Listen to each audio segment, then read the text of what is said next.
अशोधित जन्म दर लिखते चलिए। अशोधित जन्म दर, इसके बारे में हम लोग बात करेंगे आज। क्रूड बर्थ रेट, इंग्लिश में इसको बोलते हैं क्रूड बर्थ रेट। तो कहते किसे हैं इसको बस समझ लीजिए, फिर हम लोग लिखेंगे। अशोधित जन्म दर जनसंख्या परिवर्तन का एक ऐसा घटक है, हम लोग तो जान रहे हैं घटक है, ऐसा घटक है जिसको प्रति 1000 स्त्रियों द्वारा जन्म दिए गए जीवित बच्चों के रूप में व्यक्त किया जाता है ना।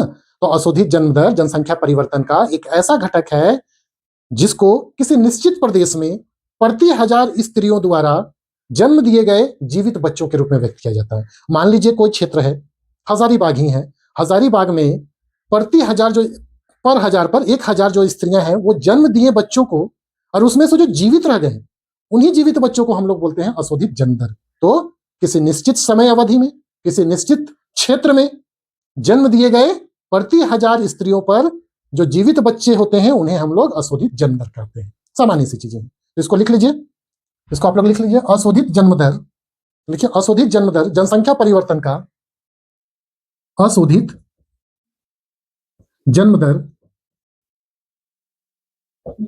जनसंख्या परिवर्तन का,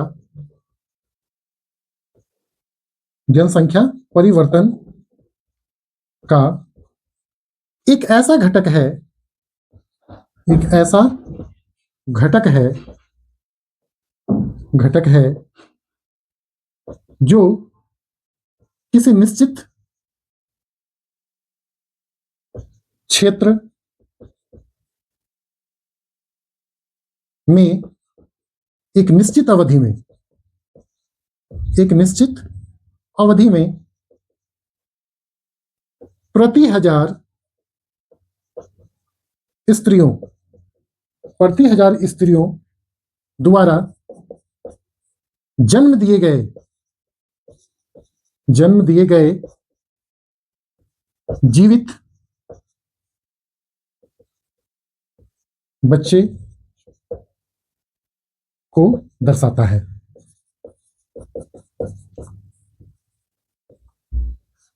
ये हो गया आपका अशोधित जन्म दर। सामान्य सी बात है ना, जीवित बच्चों के रूप में व्यक्त किया जाता है। जीवित बच्चों, यहां पे आप सुधार सकते हैं, जीवित बच्चों के रूप में व्यक्त किया जाता है,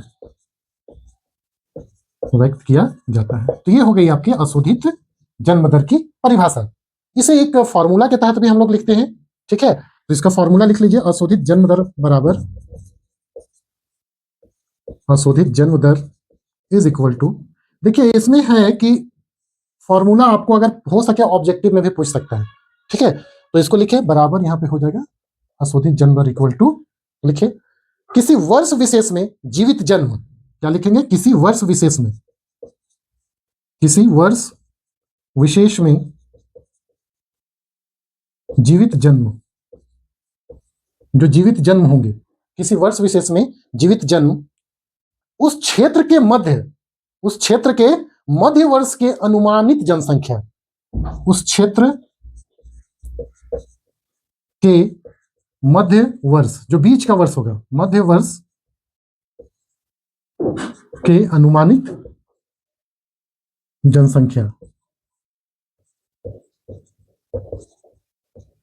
जनसंख्या मल्टीप्लाई बाय 1000, क्यों, क्योंकि प्रति 1000 पर होता है इसलिए।